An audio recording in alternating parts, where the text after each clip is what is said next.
Hello बच्चों, मैं राहुल आपका स्वागत करता हूं आपके अपने पसंदीदा YouTube channel Rahul Yadav math पर। तो इस क्लास से बच्चों हम साइंस की शुरुआत करने जा रहे हैं। तो अब हम साइंस भी पढ़ेंगे। मैथ तो हमारा चल ही रहा है और यहाँ पर अब हम साइंस पढ़ना शुरू करेंगे। तो साइंस में बच्चों 3 प्रकार की विज्ञान होती हैं। एक तो भौतिक विज्ञान, एक तो रसायन विज्ञान और जीव विज्ञान। तो सबसे पहले हम भौतिक विज्ञान पढ़ेंगे। इसके जो भी टॉपिक होंगे उन सभी टॉपिकों को खत्म करेंगे। इसके बाद बाकी चीजें पढ़ेंगे। तो सबसे पहले तो हम भौतिक विज्ञान शुरू करने जा रहे हैं और उसका जो टॉपिक है तो वो है प्रकाश का परावर्तन तथा अपवर्तन। यह इसका पहला टॉपिक है। तो प्रकाश का परावर्तन तथा अपवर्तन के बारे में हम पढ़ेंगे और जो भी परीक्षा की दृष्टि से महत्वपूर्ण होगा उन सभी फैक्ट को समझेंगे, जानेंगे। बस आप लोग क्लास से जुड़े रहिए, क्लास को शेयर भी कीजिए ताकि आपके जो भी दोस्त यार मित्र हैं, भाई बहन, उन तक भी यह क्लास पहुंच सके और वो भी अपनी तैयारी को बेहतर कर सकें। तो जो टॉपिक है बच्चों उसका नाम है प्रकाश का परावर्तन तथा अपवर्तन। तो सबसे पहले हम भौतिक विज्ञान कवर करेंगे। तो प्रकाश का परावर्तन तथा अपवर्तन यह टॉपिक का नाम है। अब सबसे पहले हम यह समझेंगे बच्चों कि प्रकाश होता क्या है। आपने अभी सुना होगा प्रकाश के बारे में, लेकिन अब यहाँ पर हम परिभाषा की मदद से समझेंगे कि प्रकाश क्या होता है। तो यहाँ पर लिखा हुआ है बच्चों, प्रकाश वह ऊर्जा जो हमारी आंखों में दृष्टि संवेदना उत्पन्न करता है। तो प्रकाश क्या है? प्रकाश एक प्रकार की ऊर्जा है बच्चों जो हमारी आंखों में दृष्टि संवेदना उत्पन्न करता है। दृष्टि संवेदना का मतलब प्रकाश की वजह से ही हमें वस्तुएं दिखाई देती, तो वह प्रकाश कहलाती है। वह ऊर्जा जो हमारी आंखों में दृष्टि संवेदना उत्पन्न करती है तो वह ऊर्जा प्रकाश कहलाती है। तो इसमें तो यह फैक्ट निकल कर आया कि जो प्रकाश है वो एक प्रकार की ऊर्जा है जो हमारी आंखों में दृष्टि संवेदना उत्पन्न करता है, वह ऊर्जा प्रकाश कहलाती है। यदि हम इसको उदाहरण के तौर पर समझने जाएं तो कैसे समझेंगे? तो प्रकाश को हम बहुत अच्छे तरीके से अब आपको समझाने जा रहे हैं। जैसे हम हैं, कोई भी इंसान हो तो हमारी आंखों से हमें सब दिखाई देता है। जैसे मैं आपसे ही कहूँ कि आपकी आंखें अच्छे तरह से हैं, आपको सब कुछ दिखाई देता है, कोई आपकी आंखों में दिक्कत नहीं है, तो आपकी आंखों से आपको सब कुछ दिखाई देता है। लेकिन जैसे ही हम आपसे कहें कि आपको एक अंधेरे कमरे में जाना है, आपसे बोल दिया जाए कि आपको एक अंधेरे कमरे में जाना है जहां पर कुछ नहीं है, कुछ नहीं दिख रहा है, तो आपको एक ऐसे कमरे में जाना है। लेकिन आपको आंखों से सब कुछ दिखाई देता है, आपकी आंखें एकदम स्वस्थ हैं, कोई दिक्कत नहीं है, अच्छे से आपको दिखाई देता है। लेकिन ज्यों ही आपसे यह बोला जाता है कि आप एक ऐसे कमरे में जाइए या आपको ऐसे कमरे में जाना है जहां पर सिर्फ अंधेरा ही अंधेरा है, कुछ नहीं है, और ज्यों ही आप उस अंधेरे कमरे में एंटर करते हैं, जाते हैं, तो आप देखेंगे कि आपको कुछ दिखाई नहीं दे रहा, जबकि आपको अपनी आंखों से सब कुछ दिखाई देता है। जैसे अभी आप हैं या हम हैं यहाँ पर बैठे हुए हैं तो सब कुछ दिखाई दे रहा है। लेकिन ज्यों ही आपसे बोला जाए कि आपको अंधेरे कमरे में जाना, तो देखते हैं हम, ज्यों ही हम अंधेरे कमरे में जाते हैं तो हमें कुछ नहीं दिखाई देता। इसका मतलब क्या है? जबकि हमारी आंखें ठीक है, सब कुछ दिखाई दे रहा है, लेकिन ज्यों ही हम अंधेरे कमरे में जाते हैं हमें कुछ दिखाई नहीं देता। क्यों? जबकि हमारी आंखें तो अच्छी हैं, स्वस्थ हैं, कोई दिक्कत नहीं है, ना कोई बीमारी है, फिर हमें जब अंधेरे कमरे में जाते हैं तो कुछ क्यों नहीं दिखाई देता है? इसका मतलब यह है बच्चों कि सिर्फ आंखों से ही हम सब कुछ नहीं देख सकते, उसके लिए हमें प्रकाश का होना बहुत अनिवार्य है। जैसे हम अंधेरे कमरे में गए जहाँ पर कुछ नहीं दिख रहा है, तो जो ही हम अंधेरे कमरे में प्रवेश करेंगे कुछ नहीं दिखेगा, पूरी तरह से बंद है, सभी खिड़की दरवाजे सब बंद है, हमें कुछ नहीं दिखाई देगा। लेकिन वहां पर ज्यों ही हम बल्ब को जलाते हैं या कोई टॉर्च है उसको जलाते हैं या उजाला करते हैं तो हमें सब कुछ दिखाई देने लगता है। तो इसका मतलब यह है बच्चों, इस उदाहरण के तौर पर मैं यह समझाना चाहता हूँ आपको कि सिर्फ आंखों से ही सब कुछ नहीं दिखाई देता है, हमें देखने के लिए प्रकाश की भी आवश्यकता होती है। वैसे हमारी आंखें सही हैं, लेकिन हम अंधेरे कमरे में जा रहे हैं तो कुछ नहीं दिखाई देता है, लेकिन वहां पर एक बल्ब को जला दिया जाता है या टॉर्च को जला दिया जाता है या एक ऐसी चीज जिससे प्रकाश उत्पन्न होता है, तो हमें उस कमरे में रखी सभी वस्तुएं दिखाई देने लगती हैं। ऐसा क्यों? तो इसका यही मतलब है कि हमें आंखों से ही सब कुछ नहीं दिखाई देता, उसके लिए हमें प्रकाश की भी जरूरत पड़ती है, तब वो हमें वस्तुएं दिखाई देती हैं। तो यह एक उदाहरण मैंने दिया, आपको अच्छे से समझ में आया होगा कि प्रकाश क्या है। प्रकाश की वजह से ही हम अपनी आंखों से सब कुछ देख सकते हैं, बिना प्रकाश के हमें कुछ दिखाई नहीं देता। सिर्फ आंखें ही काफी नहीं होती हैं, देखने के लिए प्रकाश की भी हमें आवश्यकता होती है। तो आपको समझ में आ गया होगा कि प्रकाश क्या है। तो इसमें बोला गया है कि प्रकाश वह ऊर्जा जो हमारी आंखों में दृष्टि संवेदना उत्पन्न करता है। तो दृष्टि संवेदना, इसका मतलब है कि प्रकाश एक प्रकार की ऊर्जा है, तो उसकी वजह से ही हमारी आंखों में दृष्टि संवेदना उत्पन्न करता है, जिससे हमें वस्तुएं दिखाई देती। बिना प्रकाश के हम वस्तुओं को नहीं देख सकते। तो यह तो ही बच्चों प्रकाश की परिभाषा, उम्मीद है आपको अच्छे से समझ में आई होगी। अब इसको हम यहाँ पर हटा देते हैं। सबसे पहले तो हमें प्रकाश की जो परिभाषा है वो समझनी बहुत जरूरी थी। अब हम समझेंगे प्रकाश के गुण। अब हम यहाँ पर समझेंगे प्रकाश के गुण। और बच्चों आपको रटना कुछ नहीं, आपको सिर्फ समझना है, क्योंकि रटने से काम चलने वाला नहीं है। हर एक फैक्ट को, हर एक चीज को हम समझते हुए चलेंगे। बस आप क्लास से जुड़े रहिए। जब यह क्लास खत्म होगी तो आप देखेंगे कि आपको सब कुछ मौका याद हो गया है, पूरा एकदम आपको याद हो जाएगा। लिखने की भी आपको आवश्यकता नहीं होगी, ऐसे ही पढ़ते पढ़ते मौखिक आपको याद हो जाएगा। तो प्रकाश के गुण, तो सबसे पहले तो हमने समझा कि प्रकाश क्या होता है। प्रकाश एक प्रकार की ऊर्जा है जो हमारी दृष्टि संवेदना, जो हमारी आंखों में दृष्टि संवेदना उत्पन्न करती है, उसकी वजह से हमें वस्तुएं दिखाई देती है। प्रकाश एक प्रकार की ऊर्जा है। अब हम देखते हैं प्रकाश के गुण। तो प्रकाश के गुण क्या क्या होते हैं, तो हम इसमें लिख सकते हैं कि प्रकाश एक ऊर्जा है।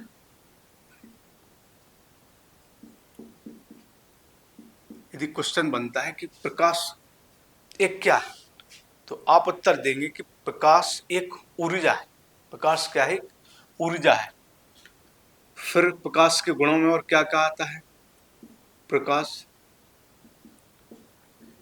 प्रकाश जो है वो सीधी रेखा में चलता है। प्रकाश क्या है? सीधी रेखा में चलता है।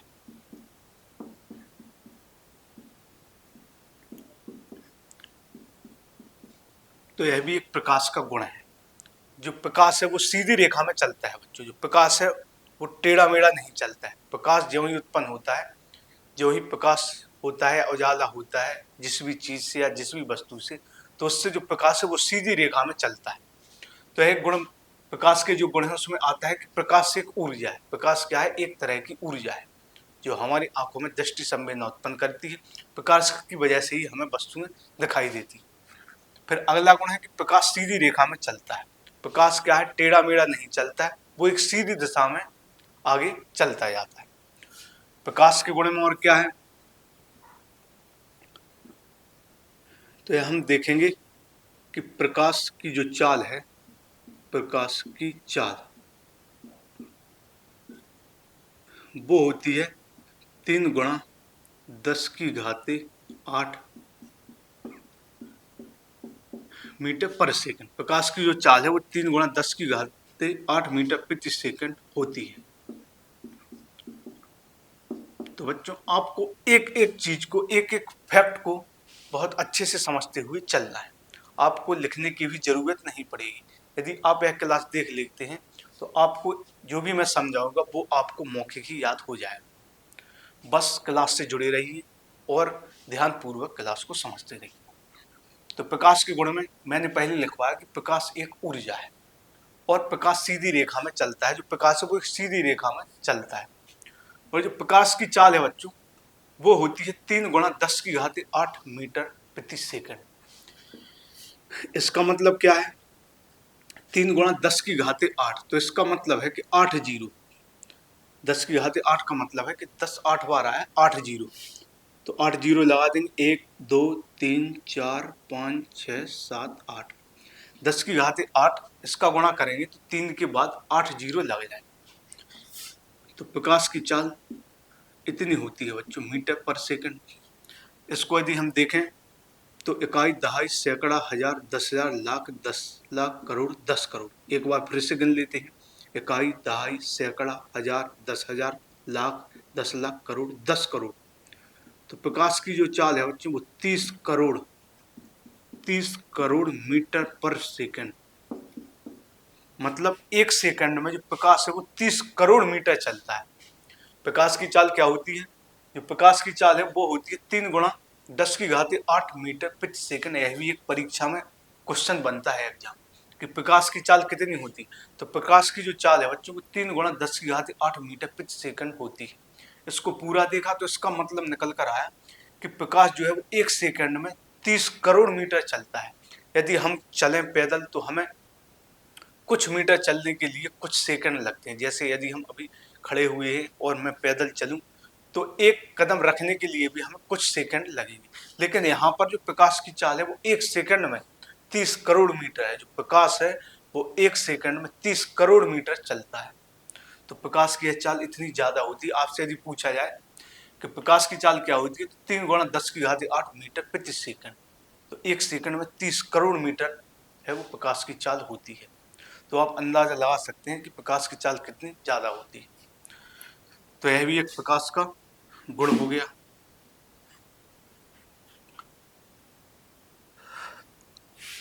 यह भी एक प्रकाश का गुण हो गया। अब यहाँ पर देखें क्वेश्चन और जो परीक्षा में बनता है कि प्रकाश की जो तरंग दैर्ध्य, प्रकाश की तरंग दैर्ध्य, यह भी क्वेश्चन परीक्षा में बनता है। तो प्रकाश की जो तरंग दैर्ध्य है बच्चों वो 3900 एंगस्ट्रॉम से 7800 एंगस्ट्रॉम। प्रकाश की तरंग दैर्ध्य 3900 एंगस्ट्रॉम से 7800 एंगस्ट्रॉम होती है। प्रकाश की तरंग दैर्ध्य, या कहीं कहीं ऐसा भी लिखा हुआ हमें मिल सकता है कि 4000 एंगस्ट्रॉम से 8000, 4000 एंगस्ट्रॉम से लेकर 8000 एंगस्ट्रॉम। यह मिनिमम होती है तरंग दैर्ध्य और यह अधिकतम होती है। तो जो प्रकाश की तरंग दैर्ध्य है वो होती है 3900 एंगस्ट्रॉम से लेकर 7800 एंगस्ट्रॉम। यह मिनिमम होती है और यह मैक्सिमम होती है। कहीं कहीं ऐसा भी लिखा हुआ मिल सकता है 4000 एंगस्ट्रॉम से 8000 एंगस्ट्रॉम। तो प्रकाश की तरंग दैर्ध्य क्या होगी। अब बच्चों आप लोग सोच रहे होंगे कि तरंग दैर्ध्य क्या होती है। तो आपने पिछली क्लासों में ऐसी कोई डिजाइन बनी हुई देखी होगी। कक्षा 9 में ऐसी आपने कुछ डिजाइन देखी होगी इस तरह की। यह जो है इसको बच्चों हम विक्षोभ कहते हैं। यह जो ऊपर का हिस्सा होता है इसको हम विक्षोभ कहते हैं। आपने कक्षा 9 में इस तरह की आकृति डिजाइन पढ़ी होगी, इसके बारे में पढ़ा होगा। तो यहाँ पर जो ऊपरी हिस्सा होता है उसको बच्चों विक्षोभ कहते हैं। तो इन विक्षोभ के जो बीच की दूरी होती है उसको ही बच्चों हम तरंग दैर्ध्य कहते हैं। तरंग दैर्ध्य कहते हैं। तो यह भी एक दूरी मापने की छोटी इकाई है, कह सकते हैं हम। जो तरंग दैर्ध्य है वो एक दूरी मापने की छोटी इकाई है। तो प्रकाश की जो तरंग दैर्ध्य है बच्चों 3900 एंगस्ट्रॉम से 7800 एंगस्ट्रॉम होती है। या कहीं कहीं ऐसा भी लिखा हुआ मिल सकता है कि 4000 एंगस्ट्रॉम से 8000 एंगस्ट्रॉम होती है। और तरंग दैर्ध्य क्या होती है, आपको एक ऐसी आकृति आपने पढ़ी होगी। तो जो ऊपर वाला हिस्सा होता है उसको विक्षोभ कहते हैं। तो विक्षोभ के जो बीच की दूरी होती है उसको हम तरंग दैर्ध्य कहते हैं। और तरंग दैर्ध्य क्या है, यह दूरी मापने की एक छोटी इकाई है, एंगस्ट्रॉम। और इसका जो मात्रक होता है बच्चों मीटर होता है। तरंग दैर्ध्य इसका जो मात्रक होता है वो मीटर में होता है। और इसकी एक इकाई भी होती है कि एक एंगस्ट्रॉम बराबर होता है 10⁻⁻10 मीटर। तो एक एंगस्ट्रॉम बराबर होता है 10⁻⁻10 मीटर। तो हमने क्या समझा प्रकाश के गुण में कि प्रकाश एक प्रकार की ऊर्जा है जो हमारे आंखों में दृष्टि संवेदना उत्पन्न करती है, जिसकी वजह से हमें वस्तुएं दिखाई देती। और जो प्रकाश है वो एक सीधी रेखा में चलता है। प्रकाश की जो चाल है वो 3 × 10⁸ मीटर प्रति सेकंड होती है। और प्रकाश की जो तरंग दैर्ध्य है वो 3900 एंगस्ट्रॉम से 7800 एंगस्ट्रॉम या कहीं कहीं 4000 से 8000 एंगस्ट्रॉम होती है। मिनिमम होती है और यह मैक्सिमम तरंग दैर्ध्य का है। तो विक्षोभन के बीच की दूरी को तरंग दैर्ध्य कहते हैं। तरंग दैर्ध्य इसका मात्रक मीटर होता है। और एक एंगस्ट्रॉम बराबर होता है 10⁻⁻ 10 मीटर। तो आपको यह समझ में आ गया होगा, आपको यह बच्चों समझ में आ गया होगा।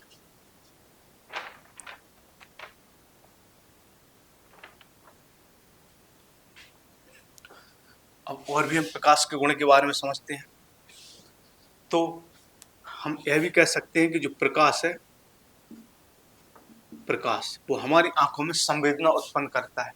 प्रकाश एक प्रकार की ऊर्जा है और प्रकाश हमारी आंखों में संवेदना उत्पन्न करता है। प्रकाश हमारी आंखों में संवेदना उत्पन्न करता है। प्रकाश हमारी आंखों में संवेदना उत्पन्न करता है। तो मैंने आपको पहले ही बता दिया। और प्रकाश क्या है? प्रकाश से हम वस्तुएं देख सकते हैं। प्रकाश से हम वस्तुएं देख सकते हैं। प्रकाश से हम वस्तुएं देख सकते हैं।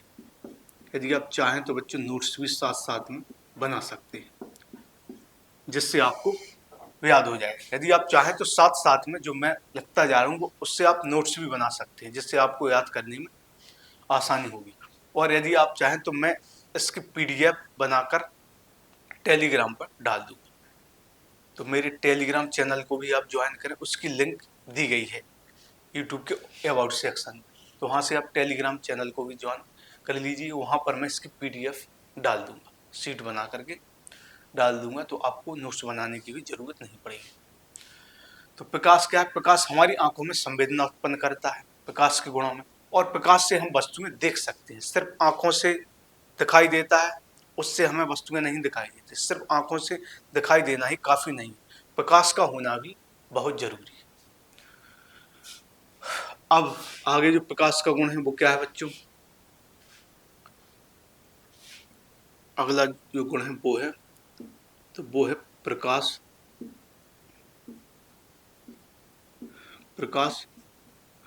पारदर्शी माध्यम। प्रकाश पारदर्शी माध्यम को पार कर सकता है। जो प्रकाश है बच्चों वो पारदर्शी माध्यम को पार कर सकता है। अब पारदर्शी माध्यम क्या होता है बच्चों? पारदर्शी का मतलब होता है जिसके हम आर पार देख सकते हैं। जैसे हम कोई शीशा लें, जैसे हमारे घरों में शीशा होता है जिसमें अपना फेस देखते हैं, लेकिन उसके दूसरी तरफ पॉलिश की गई होती है। एक ऐसा शीशा जिसके आर पार हम देख सकें, ऐसा शीशा जिसके एक तरफ से हमें दूसरी तरफ दिखाई दे, दूसरी तरफ कोई पॉलिश ना होगा उस पर। तो ऐसा कोई शीशा हो तो उसके आर पार प्रकाश पारदर्शी माध्यम को पार कर सकता है। जैसे कोई कांच है बच्चों जिसके आर पार दिखाई दे रहा है। एक ऐसा भी होता है कांच जो हम देखते हैं अपना फेस, लेकिन उसमें दूसरी तरफ पॉलिश की गई होती है। लेकिन एक ऐसा कांच जिसमें पॉलिश ना हो, उसके आर पार हम देख सकते हैं। तो यदि हम कोई टॉर्च लें, इसको जलाएं और इससे यहाँ पर प्रकाश डालें, तो हम देखेंगे कि प्रकाश इस तरफ से दूसरी तरफ निकल जाए। तो पारदर्शी बोलते हैं ऐसी वस्तुओं को जिसके हम आर पार देख सकते हैं, एक तरफ से दूसरी तरफ दिखाई दे, उसको हम पारदर्शी कहते हैं। तो प्रकाश पारदर्शी माध्यम को पार कर सकता है। कोई भी शीशा है, ऐसा शीशा या कांच जिसके आर पार दिखाई दे रहा है, उस पर हम एक टॉर्च लगाएं, टॉर्च जलाएं, टॉर्च का जो प्रकाश है उस पर डालें, तो एक तरफ से वो दूसरी तरफ निकल जाएगा। आपने देखी भी होंगी, कोई भी आपके घर में कांच की खिड़कियां जो भी होंगी, यदि उसमें हम टॉर्च का प्रकाश डालें तो वो एक तरफ से दूसरी तरफ चला जाता है, तो उसे कहते हैं पारदर्शी वस्तु। तो यहाँ पर है 3 प्रकार की वस्तुएं होती हैं, पारदर्शी होती हैं, अपारदर्शी होती हैं, पारभाषक। तो मैं यहाँ पर लिख देता हूँ क्या होती हैं। पारदर्शी होती हैं वस्तुएं, पारदर्शी। कुछ वस्तुएं होती हैं अपारदर्शी, और कुछ वस्तुएं होती हैं पारभाषक। तो 3 प्रकार की होती हैं। तो जो प्रकाश है वो पारदर्शी माध्यम को पार कर जाता है। पारदर्शी मतलब जिसमें एक तरफ से दूसरी तरफ दिखाई देता है। और प्रकाश, हम जब प्रकाश उस पर डालते हैं तो एक तरफ से दूसरी तरफ प्रकाश निकल जाता है। प्रकाश की किरण उस पर डालते हैं तो एक तरफ से दूसरी तरफ निकल जाता है। और अपारदर्शी वस्तुएं क्या होती हैं बच्चों? ऐसी वस्तुएं जो जिनके आर पार नहीं देख सकते हम। पारदर्शी ऐसी चीजें होती हैं जिनके हमें आर पार दिखाई देता है, और अपारदर्शी जिनके हमें आर पार नहीं दिखाई देता। जैसे है हमारा हाथ है, यदि हम हाथ को अपनी आंखों के सामने कर लें तो हमें इस हाथ के दूसरी तरफ देख सकते हैं। हमें सिर्फ हाथ दिखाई दे रहा है, इसके दूसरी तरफ दिखाई दे रहा है नहीं। तो यह अपारदर्शी वस्तु है, जिसके दूसरी तरफ हम नहीं देख सकते या आर पार नहीं देख सकते, उसको हम अपारदर्शी वस्तुएं कहते हैं। यहीं पर एक कांच होता तो इसके आर पार हम देख सकते। तो अपारदर्शी जिसके आर पार हम नहीं देख सकते, जिसके दूसरी तरफ हम नहीं देख सकते। और पारभाषक होती है, इसमें क्या होता है कि इसमें कुछ हिस्सा हमें दिखाई देता है। जैसे हम कोई पेज लें और उस पर थोड़ा उसको हम ऐसा रगड़ दें उसको, या उस पर कुछ तेल वगैरह गिर गया हो, तो हम देखेंगे कि उसमें क्या है, यदि हम प्रकाश डालें तो थोड़ा थोड़ा प्रकाश दूसरी तरफ चला जाता है। जैसे कोई पेज लें या उसको हम घिस दें, या उस पर तेल छिटका गया हो और कुछ ऐसी चीजें हुई हुई, तो आप देखेंगे कि जो पेज है वो थोड़ा थोड़ा इस तरीके का हो जाता है कि उसके दूसरी तरफ हम देख सकते हैं। थोड़ा थोड़ा कुछ हिस्सा, 100% में से कुछ 5-10% हिस्सा हम दूसरी तरफ दिखाई देता है, या हम उस पर प्रकाश डालें तो थोड़ा प्रकाश दूसरी तरफ चला जाएगा। तो ऐसी वस्तुओं को पारभाषक कहते हैं। पारदर्शी जिनके आर पार देखा जा सकता है, अपारदर्शी जिनके आर पार नहीं देखा जा सकता, पारभाषक जिसका कुछ हिस्सा आर पार प्रकाश का निकल जाता है। तो यह हुई, तो यह आपको समझ में आया होगा। प्रकाश हमारी आंखों में संवेदना उत्पन्न करता है। प्रकाश से हम वस्तुओं को देख सकते हैं। सिर्फ आंखों से दिखाई देना ही सब कुछ नहीं है, प्रकाश का होना भी जरूरी है। प्रकाश पारदर्शी माध्यम को पार कर सकता है। पारदर्शी, अपारदर्शी और पारभाषक, इन चीजों के बारे में हमने समझा। तो है प्रकाश के गुण में आते हैं। और क्या क्या होते हैं बच्चों प्रकाश के गुण?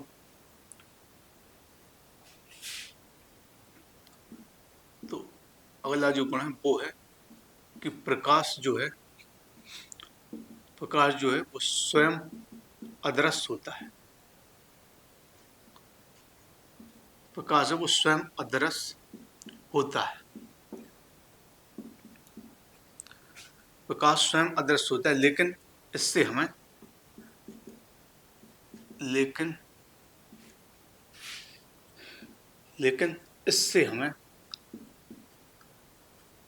इससे हमें वस्तुएं दिखाई देती। लेकिन इससे हमें बच्चों वस्तुएं जो है वो दिखाई देती। प्रकाश तो स्वयं अदृश्य होता है, दिखाई देती है। तो क्या लिखा बच्चों?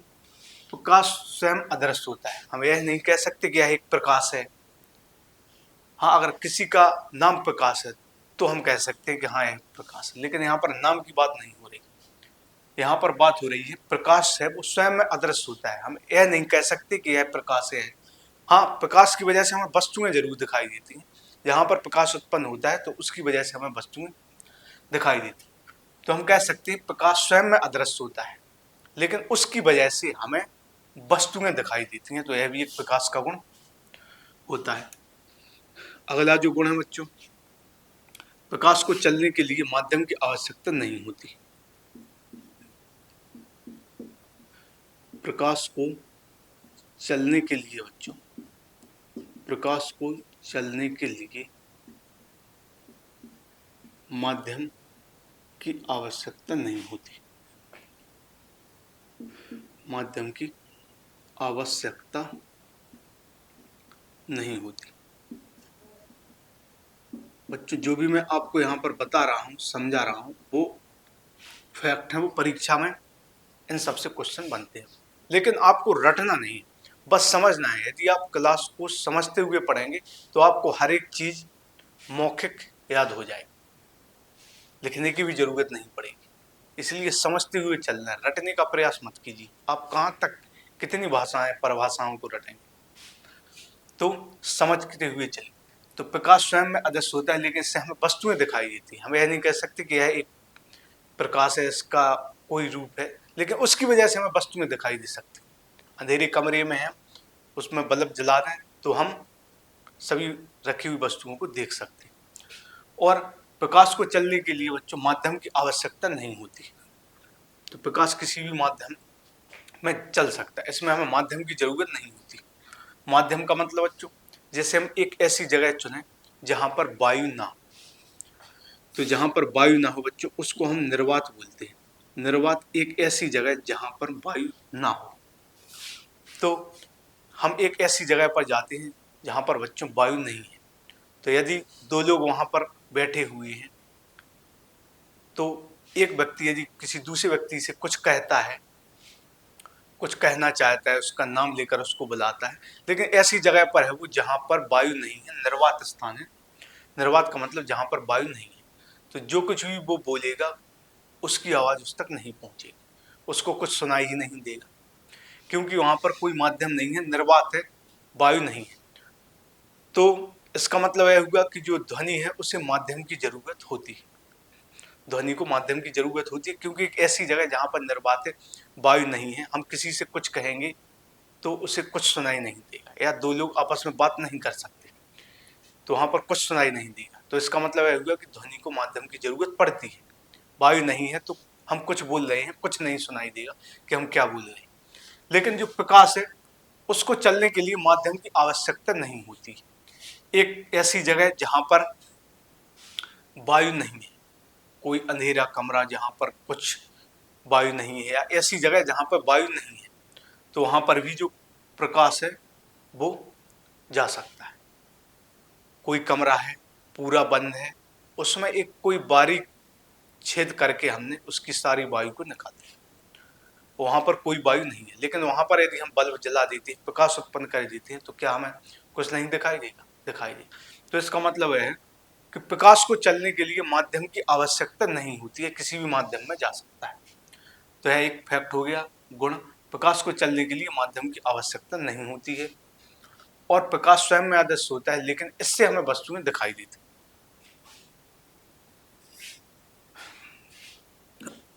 अब आगे बच्चों हम देखेंगे, अब विभिन्न माध्यमों में बच्चों प्रकाश की चाल भिन्न होती है। यदि अलग अलग माध्यम लेकर चलें, अलग अलग माध्यम लेकर चलें हम, अलग अलग माध्यम, गैस हो जैसे, और कांच में हम प्रकाश की चाल देखें, या निर्वात में प्रकाश की चाल, तो विभिन्न माध्यमों में जो प्रकाश की चाल है वो भिन्न भिन्न होती है। तो यहाँ पर हम लिखेंगे बच्चों, विभिन्न माध्यमों में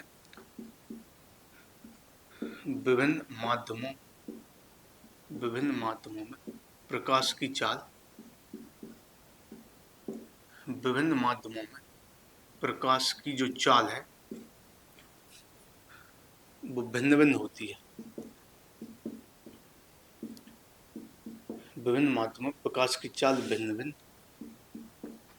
होती है। और निर्वात में प्रकाश की जो चाल है, निर्वात में प्रकाश की जो चाल है बच्चों, प्रकाश की जो चाल है वो होती है 3 × 10⁸ मीटर प्रति सेकंड। तो अभी मैंने आपको बताया कि प्रकाश है उसको चलने के लिए माध्यम की आवश्यकता नहीं होती, वो कहीं भी किसी भी माध्यम में प्रकाश चल सकता है, गमन कर सकता है। तो प्रकाश को चलने के लिए माध्यम की आवश्यकता नहीं होती। और विभिन्न माध्यमों में जो प्रकाश की चाल है वो भिन्न भिन्न होती है। जो ही माध्यम बदलता है तो प्रकाश की चाल भी बदलती है। तो वो निर्भर करती है किस माध्यम में प्रकाश जा रहा है, तो उस माध्यम में प्रकाश की चाल उस हिसाब से निर्भर करेगी, अलग अलग होती है। तो यहाँ पर लिखा विभिन्न माध्यमों में प्रकाश की चाल है वो भिन्न भिन्न होती है। और निर्वात में जो प्रकाश की चाल है वो 3 × 10⁸ मीटर प्रति सेकंड होती है। तो आपने यह समझा होगा कि जो विभिन्न माध्यमों में जो प्रकाश की चाल है वो भिन्न भिन्न होती है, और निर्वात में प्रकाश की चाल 3 × 10⁸ मीटर प्रति सेकंड। अब मैं आपको उदाहरण देकर समझाता हूँ कि किस तरीके से जो प्रकाश की चाल है वो भिन्न भिन्न माध्यमों में भिन्न भिन्न होती है। जैसे यहाँ पर एक हम कांच का हिस्सा रख लें, यह क्या है बच्चों? यह है कांच। कांच रख लिया, इससे हम प्रकाश को गुजारेंगे। फिर हमने यहाँ पर कोई चीज रख ली जिसमें जल भरा हुआ है, तो यहाँ पर है जल भरा हुआ है। तो यहाँ पर भी हम प्रकाश की चाल को गुजारें, प्रकाश गुजार कर देखें। और एक ऐसी चीज़ है जहाँ पर गैस है, तो यह हो गया गैस। और यहाँ पर एक ऐसी जगह है जहाँ पर निर्वात है, वायु नहीं है। ऐसी जगह जो निर्वात है जहाँ पर वायु नहीं है।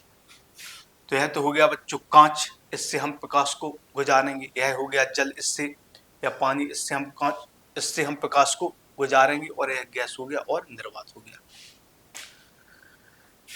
और यदि यहाँ पर हम कोई बल्ब या टॉर्च रखते हैं, बल्ब या टॉर्च रखते हैं जिससे प्रकाश, मान लो यह कोई एक टॉर्च है,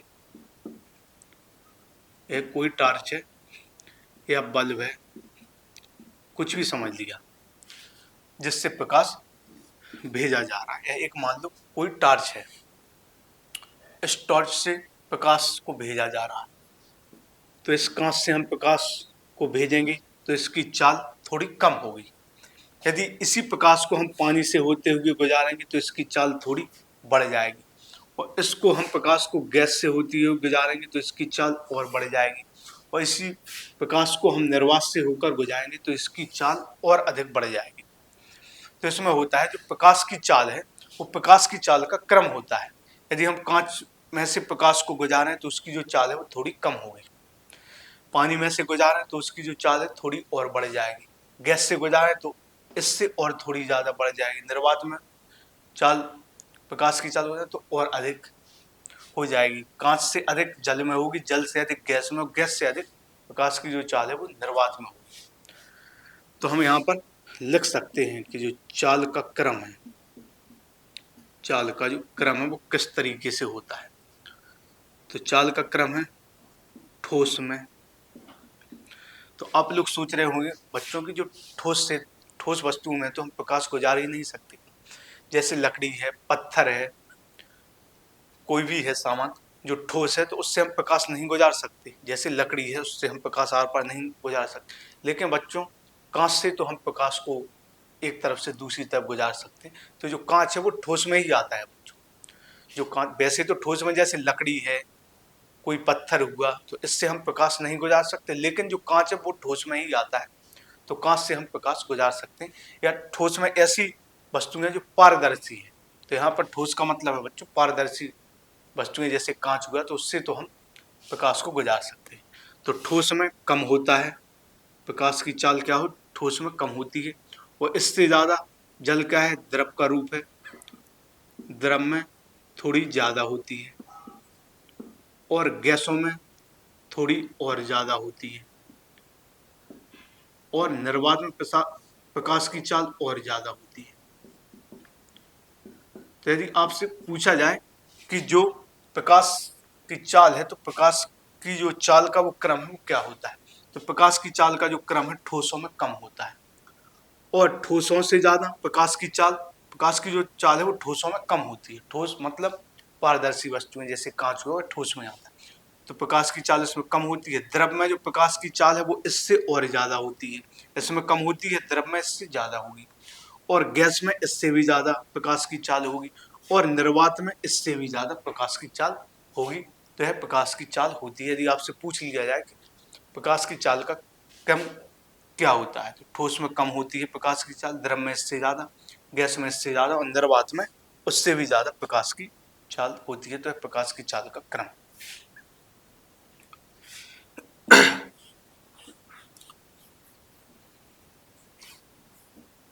अब और बच्चों हम समझेंगे।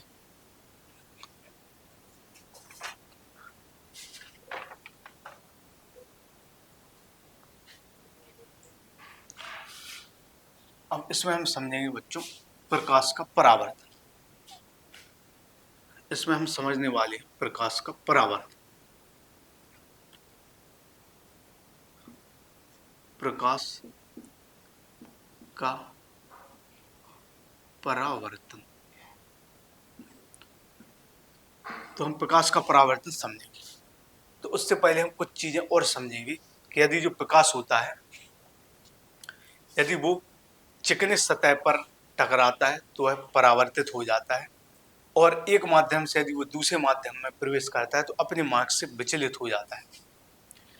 जैसे कोई शीशा है, इस इसमें इस तरफ पॉलिश की गई है और इस एक टार्च लें, यहाँ पर प्रकाश को डालें तो प्रकाश यहाँ पर टकरा कर वापस लौट जाएगा।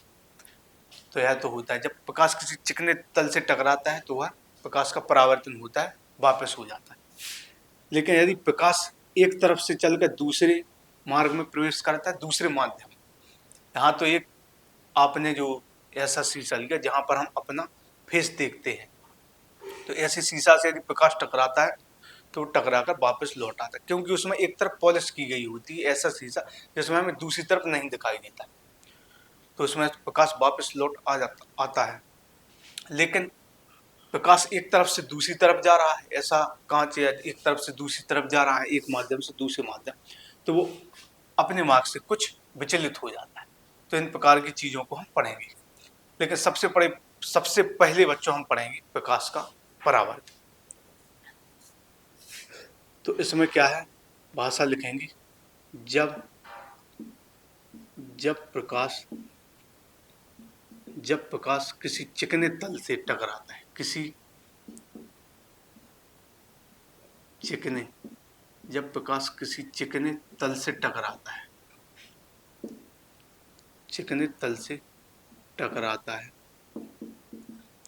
जब प्रकाश किसी चिकने तल पर टकराता है या गिरता है तो उसका अधिकांश भाग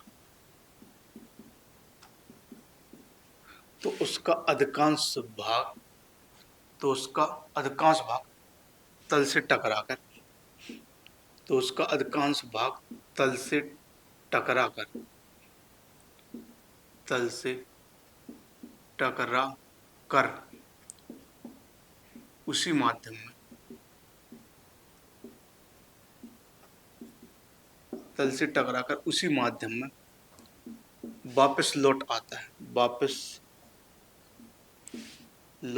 है। तो इसे ही बच्चों हम प्रकाश का परावर्तन कहते हैं। तो प्रकाश की परावर्तन की परिभाषा क्या बनी बच्चों? परिभाषा यह बनी, जब प्रकाश किसी चिकने तल से टकराता है, चिकना मतलब ऐसा तल जिसके दूसरी तरफ पॉलिश किया गया हो, ऐसे तल पर टकराता है तो प्रकाश का जो अधिकांश भाग है वो तल से टकराकर उसी माध्यम में वापस लौट आता है। तो कहने का मतलब है, जहां से प्रकाश उस तल पर भेजा गया है, जहां से जिस दिशा से वो प्रकाश उस तल पर भेजा गया है, उस तल पर टकराता है, तो जहां से वो प्रकाश आ रहा है तो उस चिकने तल से टकराने के बाद उसी दिशा में वो उसी माध्यम में वापस लौट आता है। तो टकराकर जब वो वापस लौट आता है तो उसे ही हम प्रकाश का परावर्तन कहते हैं। तो यह तो हो गई बच्चों परिभाषा प्रकाश के परावर्तन की। जब प्रकाश किसी चिकने तल से टकराता है तो टकराकर उसी माध्यम में वापस लौट आता है, जिस माध्यम से प्रकाश आया था वो उसी माध्यम में वापस लौट जाता है, लेकिन उसी दिशा में नहीं जाता है, दिशा उसकी बदल जाती है, परावर्तित होता है। जैसा आया वो दूसरे तरीके से वैसा ही वापस आए, लेकिन जिस दिशा से आया उसी दिशा में वापस नहीं आए। तो प्रकाश का परावर्तन, जब प्रकाश किसी चिकने तल से टकराता है तो टकराकर उसी माध्यम में वापस लौट आता है, तो वापस लौट आने की इस क्रिया को ही हम प्रकाश का परावर्तन कहते हैं। अब बच्चों इसको हम एक चित्र के माध्यम से समझें। यहाँ पर हम एक कोई ऐसा दर्पण लेते हैं जो समतल दर्पण है, इसके दूसरी तरफ पॉलिश की गई है, एक समतल दर्पण है, इसको मानकर चलते हैं समतल दर्पण है। समतल दर्पण से तात्पर्य यह एक दर्पण है, इसके दूसरी तरफ पॉलिश की गई है और इस तरफ है दर्पण है, शीशा है, हम अपना फेस देख सकते हैं। जैसे हम उदाहरण के तौर पर देख सकते हैं कि जो दर्पण हम लेते हैं जिसमें हम अपना फेस देखते हैं, उसके दूसरी तरफ क्या होती है, पॉलिश होती है। तो उसी को हम ऐसा रख दें, जिस तरफ पॉलिश है वो हिस्सा हम नीचे रख दें, ऐसा रख दें। यहाँ पर हमें फेस दिखाई देता है, जैसे कोई भी दर्पण है जिसमें फेस देखते हैं ऐसा रखते हैं, लेकिन उसको हमने ऐसा रख दिया। तो नीचे वाला हिस्सा वो है जहाँ पर पॉलिश है या कवर लगा हुआ है, और यह वो सतह है ऊपर वाली जहाँ पर हम अपना फेस देख सकते हैं। तो आप देखेंगे कि यह एक दर्पण है। यदि हम कोई प्रकाश, यह एक टॉर्च है, टॉर्च का प्रकाश यहाँ पर देखेंगे तो आप देखेंगे कि इसमें हमें ऊपर कोई बिंदु बना हुआ दिखाई, जैसे कोई टॉर्च है, इस पर इसका फोकस हम यहाँ पर डालते हैं। कोई टॉर्च है, उसको हम जलाते हैं और उसका जो प्रकाश है उसको हम इस दर्पण पर भेजते हैं। तो आप देखेंगे कि यहाँ से जो प्रकाश है टकराकर वहाँ पर छत पर आपको उसका उजाला है वो दिखाई देगा। आप प्रैक्टिकल करके देखेंगे तो कोई टॉर्च है, उसको हम इस दर्पण पर डालेंगे तो हमें ऊपर उसका उजाला दिखाई देगा। तो इसका मतलब यही है कि वो टकराकर वापस उसी माध्यम में लौट जाता है। इस तरीके से हम टॉर्च का प्रकाश इस पर डालेंगे तो टकराकर ऊपर ही वो वापस लौट जाएगा। आप प्रैक्टिकल करके देख सकते हैं। तो जैसे यह कोई टॉर्च है बच्चों, इसको हमने उजाला किया, यहाँ से प्रकाश चला। जब हम टॉर्च है, कोई भी टॉर्च है, उसको हम जलाएंगे तो वहाँ से प्रकाश चलेगा। प्रकाश कहाँ से चलेगा? जहाँ से उसकी शुरुआत होती है। तो टॉर्च को हमने जलाया तो वहाँ से प्रकाश आया, इस तरीके से ऐसा आया और इस दर्पण पर टकराया। तो जहाँ से प्रकाश की किरण चलती है बच्चों, उसको हम बोलते हैं आपतित किरण। इस किरण को बोलेंगे बच्चों आपतित किरण। प्रकाश का है, एक टॉर्च ली हमने, यहाँ से प्रकाश चला, इस तल पर टकराया। और यह जो बच्चों दर्पण है वो कैसा दर्पण है? समतल दर्पण है। इसके दूसरी तरफ पॉलिश की गई है, इस पर हम अपना फेस देख सकते हैं। जैसे हम इस पर टॉर्च का प्रकाश डालेंगे तो टकराकर आप देखेंगे आपको ऊपर उजाला दिखेगा। तो जहाँ से प्रकाश चलना शुरू होता है, जो प्रकाश यहाँ से चलना हुआ है, प्रकाश की किरण आई और इस पर टकराई, और जब टकराएगी तो वो वापस उसी माध्यम में लौट जाएगी। तो यह जिस तरीके से बच्चों यह जो किरण आएगी वो उसी तरीके से यहाँ पर वापस जाएगी। लेकिन जहाँ से आई है उसी दिशा में वापस नहीं जाएगी, उसी माध्यम में वापस जाएगी दूसरे तरीके से। कैसे? यह प्रकाश आप सोचो ऐसे आई और ऐसे ही वापस नहीं, यह प्रकाश की किरण ऐसी आई है तो इसी तरीके से टकराकर इस तरीके से वो वापस लौट जाएगी। तो जो किरण डाली गई इस पर, जो प्रकाश की किरण चलकर आई, तो उस किरण को बोलते हैं आपतित किरण। और यहाँ पर वो टकराई, इस बिंदु पर कोई एक बिंदु होगा जिस पर वो टकराएगी, तो उसको हम बोलेंगे आपतन बिंदु। आपतन बिंदु बोलेंगे। क्या होगी? जब प्रकाश की किरण चलेगी, जहाँ जैसे हमने कोई टॉर्च जलाई, तो टॉर्च जली तो वहां से प्रकाश की किरण चलती, जो हम देखते हैं कि प्रकाश का उजेला है, वहां से प्रकाश की किरणें जाती हैं। तो प्रकाश की किरण यहाँ से चली, चलकर यहाँ पर टकराई। तो जब प्रकाश की किरण जहाँ से चलती है, जो किरण आती है उसको बोलते हैं हम आपतित किरण। और जहाँ पर यह टकराती है तो वहां पर भी तो कोई बिंदु होगा जहाँ पर वो टकराएगी, तो उसको बोलेंगे हम आपतन बिंदु। और टकरा कर उसी माध्यम में वापस लौट जाएंगे, लेकिन वो दूसरे तरीके से। जैसे ही यहाँ पर ऐसी आई हैं तो ऐसे ही वापस लौट जाएंगे, जैसी ही भेजी गई हैं वैसे ही वो वापस लौट जाएं। जैसे यहाँ पर वो ऐसी भेजी जाए तो ऐसी वापस चली जाए, ऐसी आए तो ऐसी वापस जाए, ऐसी आए तो ऐसी। तो जिस तरीके से प्रकाश की किरण इस पर टकराएंगे उसी तरीके से टकराकर वापस जाएंगे। तो जो प्रकाश की किरण आती है, इस पर टकराती है, उसको बोलते हैं आपतित किरण। और जिस बिंदु पर टकराती है उसको बोलते हैं आपतन बिंदु। और टकराकर जो प्रकाश की किरण वापस लौट जाती है उसको बोलते हैं परावर्तित किरण। उस किरण को हम क्या बोलते हैं? परावर्तित किरण। तो जब प्रकाश की किरण चलती है तो जो किरण आकर दर्पण पर या किसी भी चिकने तल पर टकराती है, जैसे यहाँ पर है टॉर्च हमने जलाई, प्रकाश की किरणें जो गई तो दर्पण पर टकराई, तो इसको बोलते हैं आपतित किरण। और टकराकर जो वापस जाती है उसको बोलते हैं परावर्तित किरण। और यहाँ पर जो बिंदु होता है, जिस बिंदु पर टकराती है उसको हम बोलते हैं आपतन बिंदु। तो क्या हमने सीखा? किरण का आना, टकराना और वापस जाना। तो इस क्रिया को क्या बोलते हैं? परावर्तन। इसको ही बोलते हैं हम परावर्तन, प्रकाश का परावर्तन। कोई किरण आ रही है, टकराती है और टकरा कर उसी माध्यम में वापस लौट जाती है। कब? जब कोई ऐसा दर्पण है, ऐसी चीज जिसकी दूसरी तरफ पॉलिश किया गया हो, आर पार नहीं देखा जा सकता, तो पारदर्शी वस्तु ना हो। क्योंकि आर पार देख सकते तो फिर दूसरी तरफ चला जाएगा, वो अलग परिभाषा होगी। अब बर्तन में पढ़ें। तो यहाँ पर हमने क्या सीखा? प्रकाश की किरण जब एक तल से चलकर दूसरे तल पर टकराती है, टकरा कर उसी माध्यम वापस लौट गई, उसी माध्यम में तो गई, लेकिन उसी दिशा में नहीं जाएगी जैसी आई, लेकिन टकराकर उसी तरीके से ऐसी चली जाएगी वापस। तो उसी माध्यम में वापस लौट गई, इस तरफ तो नहीं गई। तो प्रकाश का परावर्तन क्या है? जब प्रकाश की कोई किरण या प्रकाश की किसी चिकने तल तक टकराता है, तो टकरा कर जब उसी माध्यम में वापस लौट जाता है, इसको क्या कहते हैं? प्रकाश का परावर्तन। प्रकाश का आना, टकराना और वापस चला जाना प्रकाश का परावर्तन। तो जो किरण चलकर आती है उसको आपतित किरण कहते हैं। जिस बिंदु पर टकराती है बच्चों उसको आपतन बिंदु कहते हैं। टकरा कर जो वापस लौट जाती है उसको हम परावर्तित किरण बोलते हैं। अब यहाँ पर बिंदु है, यहाँ पर बच्चों एक सीधा हम 90 अंश का कोण बनाते हुए एक रेखा खींचते हैं लंबवत इसके सीधे, तो इसको हम क्या बोलते हैं? अभिलंब। इसको बोलते हैं अभिलंब।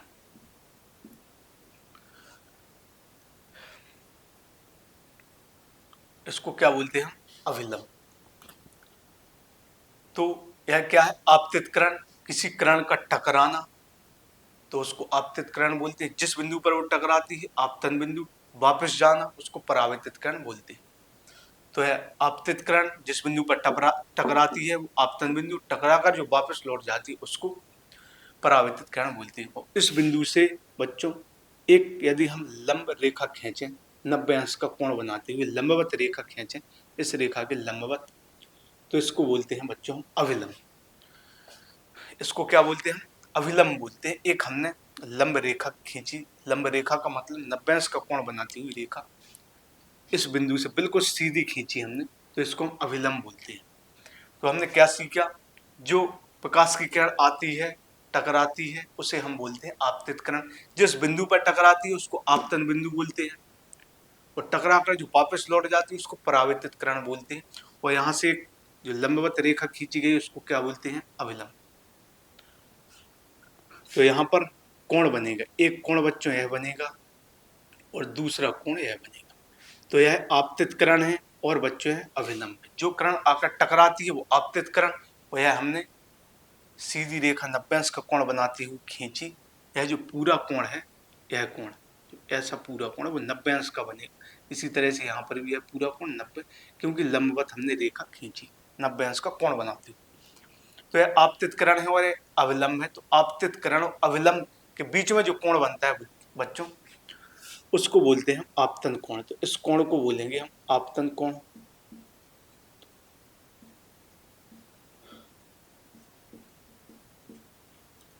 तो इस कोण को क्या बोलेंगे हम? आपतन कोण। जो आपतित किरण और अविलंब के बीच में जो कोण बनता है उसको आपतन कोण बोलते हैं। इसी तरीके से यह जो परावर्तित किरण है, तो परावर्तित किरण और अविलंब के बीच में जो कोण बनेगा बच्चों उसको बोलेंगे हम परावर्तन कोण। उसको बोलेंगे हम परावर्तन कोण।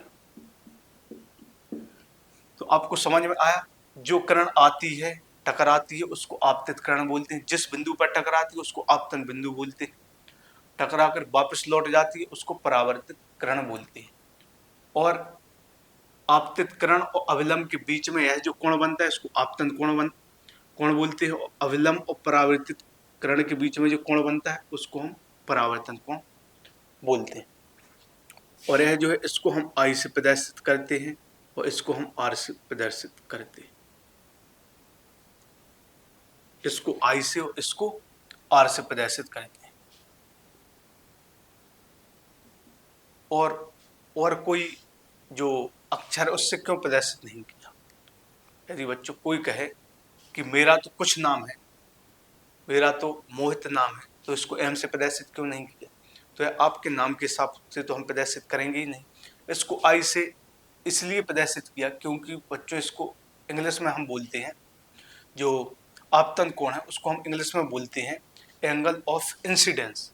क्या बोलते हैं? एंगल का मतलब कोण, तो एंगल ऑफ इंसिडेंस, इसलिए इसको हम आई से प्रदर्शित करते हैं। और जो परावर्तन कोण है उसको हम बोलते हैं angle of reflection. Angle of reflection का मतलब परावर्तित होके जा रही है। तो एंगल ऑफ इंसिडेंस इसलिए इसको आई से प्रदर्शित करते हो, एंगल ऑफ रिफ्लेक्शन इसलिए इसको हम आर से प्रदर्शित करते हैं।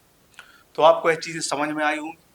जब कोई प्रकाश की किरण आती है, टकराती है, वापस जाती है, आना, टकराना और वापस जाना, इसको प्रकाश का परावर्तन बोलते हैं। और जो किरण आती है उसको आपतित किरण, जिस बिंदु पर टकराती है आपतन बिंदु, वापस जाती है परावर्तित किरण, और इससे एक रेखा खींची 90 अंश का कोण बनाती है, उसको अभिलंब बोलते हैं। और अभिलंब और आपतित किरण के बीच का कोण आपतन कोण, जिसको आई से प्रदर्शित करते हैं। और अभिलंब और परावर्तित किरण के बीच का कोण परावर्तन कोण, जिसको हम आर से प्रदर्शित करते हैं। और यह दोनों कोण है बच्चों वो बराबर होते हैं। कोण आई बराबर कोण आर होता है। वो इसलिए बराबर होता है बच्चों क्योंकि जिस तरीके से यह किरण आती है उसी तरीके से वापस भी जाती है। जैसे ऐसी किरण आई होती तो इसी तरीके से वापस जाती, ऐसी आई होती तो ऐसी वापस जाती। तो आपको यह समझ में आया होगा बच्चों कि यह परावर्तन के नियम, यह प्रकाश का परावर्तन है। अब हम समझेंगे प्रकाश के परावर्तन के नियम। क्या समझेंगे? प्रकाश के परावर्तन के नियम है। तो प्रकाश का परावर्तन समझा, प्रकाश के परावर्तन के नियम, प्रकाश के परावर्तन के नियम। अब हम बच्चों प्रकाश के परावर्तन के नियम समझने वाले।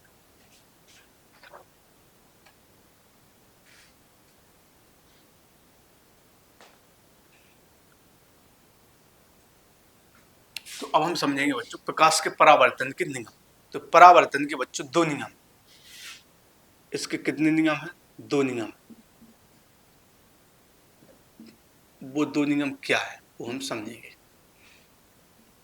तो पहला नियम आपतित किरण परावर्तित किरण, आपतित किरण कोमा परावर्तित किरण, आपतित किरण और परावर्तित किरण और अभिलंब,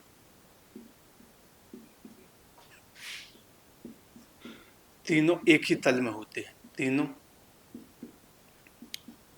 तीनों एक ही तल पर होते हैं। तीनों एक ही तल पर होते हैं। और दूसरा नियम क्या है बच्चों? दूसरा नियम है कि आपतन कोण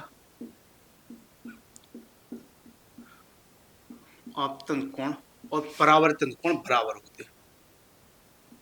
आपतन कोण और परावर्तन आपतन कोण और परावर्तन कोण बराबर होते हैं। आपतन कोण और परावर्तन कोण बराबर होते हैं। क्या होते हैं? बराबर। तो आपको यह तो समझ में आया होगा। यहाँ पर फिर से मैं एक चित्र बना देता हूँ। यहाँ से एक किरण आई, एक किरण वापस गई, इस तल पर टकराई, इस तरीके का था। तो प्रकाश का परावर्तन होता है जब कोई किरण आती है, टकराती है और टकराकर उसी माध्यम में वापस चली जाती है, तो उसे प्रकाश का परावर्तन कहते हैं। यह आपतित किरण होती है, परावर्तित किरण है, आपतन बिंदु है, अभिलंब होता है। यहाँ पर दो कोण बनते हैं, आपतन कोण, इसको आई से प्रदर्शित कहते हैं, इसको आर से। अब इसमें पूछा गया है कि परावर्तन के नियम। तो बच्चों परावर्तन के दो नियम होते हैं। एक तो नियम क्या है? आपतित किरण, परावर्तित किरण और अभिलंब। आपतित किरण का क्या मतलब है? यह जो किरण आकर यहाँ पर टकराई तो है आपतित किरण। परावर्तित किरण जो टकराकर वापस चली गई। और अभिलंब यहाँ से जो लंब खींचा गया वो हम देखेंगे तीनों एक ही तल पर होते हैं। जिस तल पर होते हैं, जिस बिंदु पर, उसे हम आपतन बिंदु कहते हैं। अभी हमने सब कुछ समझा कि आपतित किरण क्या है, परावर्तित किरण क्या है, अभिलंब क्या है और आपतन बिंदु क्या है।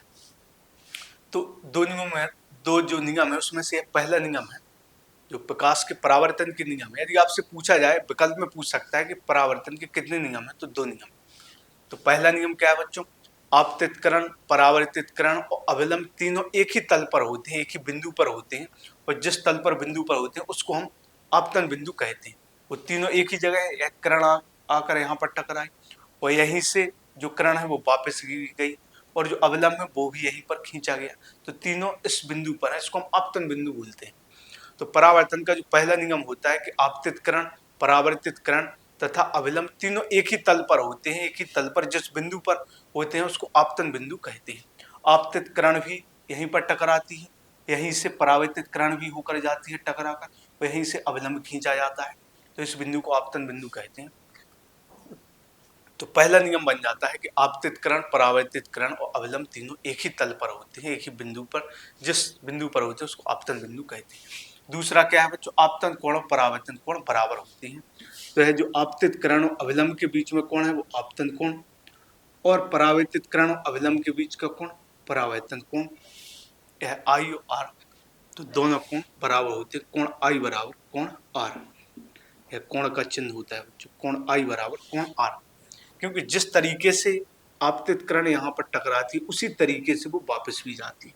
यदि इस तरीके से टकराए तो वो इसी तरीके से वापस जाती है। तो जिस तरीके से वो टकराती है, जितना एंगल लेकर वो आती है उसी एंगल लेकर वो वापस भी जाती है। तो यहाँ पर बच्चों आज से हमने साइंस की शुरुआत कर दी, और यह पहली क्लास थी। सबसे पहले हम भौतिक विज्ञान को खत्म करेंगे, तो जितने भी टॉपिक होंगे उनको कवर करेंगे, अच्छे से समझेंगे, और आपको रटना नहीं है, बस आपको क्लास से ईमानदारी पूर्वक जुड़ना है, अच्छे से समझना है, पढ़ना है। यदि आप ईमानदार रहेंगे अपने आप में तो आपको लिखने की भी जरूरत नहीं पड़ेगी, आपको सीधा मौखिक याद हो जाए। तो हमने सबसे पहले समझा प्रकाश क्या है। तो प्रकाश बच्चों एक ऊर्जा है जो हमारे आंखों में दृष्टि संवेदना उत्पन्न करती है, और जिसकी वजह से हमें वस्तुएं दिखाई देती है। जैसे मैंने आपको शुरुआत में उदाहरण दिया था कि हमें आंखों से सब कुछ दिखाई देता है। कुछ लोग सोच रहे होंगे कि सिर्फ आंखों से ही सब कुछ दिखाई देता है, तो उसके लिए मैंने आपको उदाहरण भी दिया था कि यदि किसी व्यक्ति को एक अंधेरे कमरे में जाने को कहा जाए, जहां पर कुछ नहीं है, कोई उजाला नहीं है, कुछ नहीं दिख रहा, हम जाएंगे तो क्या हमें कुछ दिखेगा? नहीं, लेकिन हमें आंखों से तो सब कुछ दिख रहा है। जैसे अभी हम यहाँ पर खड़े हुए हैं तो हमें आंखों से सब कुछ दिख रहा है, लेकिन जो ही हम अंधेरे कमरे में जाते हैं तो हमें कुछ नहीं दिखेगा। ऐसा क्यों है? और वहां पर जब कोई बल्ब जलाया जाता है, कोई टॉर्च जलाई जाती है तो हमें सब कुछ दिखने लगता है। जब कोई वहां पर बल्ब जलाया जाता है, उजाला होता है, प्रकाश उत्पन्न होता है, जैसे बल्ब जलाए तो उससे प्रकाश उत्पन्न होगा, तो कमरे में रखी हर एक चीज हमें दिखने लगती है। तो ऐसा क्यों है? जबकि हमें आंखों से तो सब कुछ दिखता है। तो इससे यही सिद्ध होता है कि आंखों से दिखने से कुछ नहीं होता, उसके लिए हमें प्रकाश की भी जरूरत पड़ती है। यदि आंखों से ही सिर्फ दिखता होता तो अंधेरे कमरे में क्यों नहीं दिखता कुछ, क्यों नहीं दिख रहा है कुछ? तो प्रकाश की जरूरत होती है, प्रकाश की वजह से हमें वस्तुएं दिखाई देती हैं। तो आगे और भी जो भी चीजें होंगी उनको हम समझेंगे। और यदि क्लास पसंद आई हो बच्चों तो अपने दोस्तों में शेयर कीजिए, जिससे वो भी पढ़ सकें साइंस। और हिंदी भी जल्द से जल्द मैं यहाँ पर पढ़ाना शुरू करूँगा, और जितना हो सकेगा आप लोगों के लिए उतनी बेहतर चीज़ें मैं लाऊंगा। तो हिंदी भी पढ़ाई जाएगी, अभी साइंस भी शुरू कर दी, मैथ अपना चल ही रहा है। तो बच्चों क्लास को शेयर करते रहिए, और कमेंट में बताइए आपको क्लास कैसी लगी। कमेंट में आप अपनी राय जरूर दें कि आपको क्लास कैसी लगी, और क्या इसमें जो चीज़ें हैं वो आपको बहुत ज़्यादा अच्छे से समझ में आई, और क्या मैं आप लोगों के लिए कर सकता हूँ। जो भी बच्चे नए जुड़े हैं तो चैनल को जरूर सब्सक्राइब करें। तो ठीक है बच्चों, आज की क्लास को यहीं ख़त्म करते हैं और मिलते हैं अगली क्लास में।